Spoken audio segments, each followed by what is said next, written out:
কার্যক্রম শুরুর পূর্বে কাঠামোবদ্ধ সংলাপের সুযোগ সীমিত ছিল।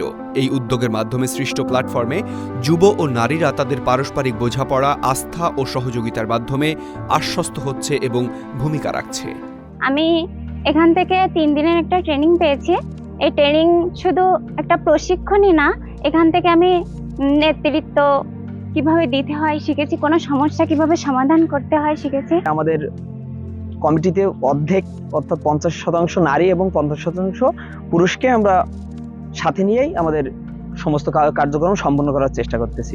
শান্তি ও সংহতি সার্কেল আমাদের আশাশুনিতে রয়েছে পিএসসিসি নামক একটি গ্রুপ, যার আয়োজনে তার কর্মকাণ্ড সম্পর্কে আমরা আজকে আপনাদের সাথে কথা বলতে এসেছি। এটা হচ্ছে সাতক্ষীরার বর্ডার এরিয়া, যেহেতু এখানে শান্তি সম্প্রীতি রক্ষার জন্য মূলত আমাদের এই প্রকল্পটি কাজ করছে। এই প্রকল্পের কাজের ফলে দীর্ঘমেয়াদী সংঘাত প্রতিরোধ এবং সম্প্রীতি বজায় রাখতে স্থানীয় পর্যায়ে নানা উদ্যোগ গ্রহণের যুব, নারী, সুশীল সমাজ এবং স্থানীয় প্রশাসনের অংশগ্রহণের প্রতি গুরুত্ব আরোপ করা হচ্ছে। সংলাপকে উৎসাহিত করা এবং সম্প্রদায়ের মধ্যে আস্থা সুদৃঢ় করার লক্ষ্যে 4টি শান্তি ফোরাম গঠিত হয়, যেখানে স্থানীয় নেতৃবৃন্দ এবং যুব প্রতিনিধিরা সক্রিয়ভাবে অংশগ্রহণ করেন।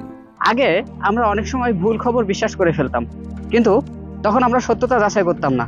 এখন আমরা কোনো খবর বিশ্বাস করতে গেলে আগে তার সত্যতা যাচাই করি, তারপর সেটা বিশ্বাস করি। আমাদের এই প্রকল্পটি আমাদেরকে আত্মবিশ্বাস্ত করেছে এবং আমাদেরকে বর্তমানে কোনো সমস্যা দেখলে আমরা সেখান থেকে পালিয়ে যাই না, বরঞ্চ আমরা সেটার সমাধান খুঁজি এবং একটি জবাবদিহিতামূলক ও সুন্দর সমাজ গঠনে আমরা কাজ করে যাচ্ছি। একটি শক্তিশালী সমাজ নির্মিত হয় শক্তিশালী নাগরিকদের দ্বারা, যারা নতুন করে ভাবতে পারে, নতুন করে চিন্তা করতে পারে, নতুন করে শান্তির পথে এগিয়ে যেতে পারে, গড়ে তুলতে পারে শান্তি ও সৌহার্দ্যের, ধর্মীয় মূল্যবোধের এক মানবিক পৃথিবী।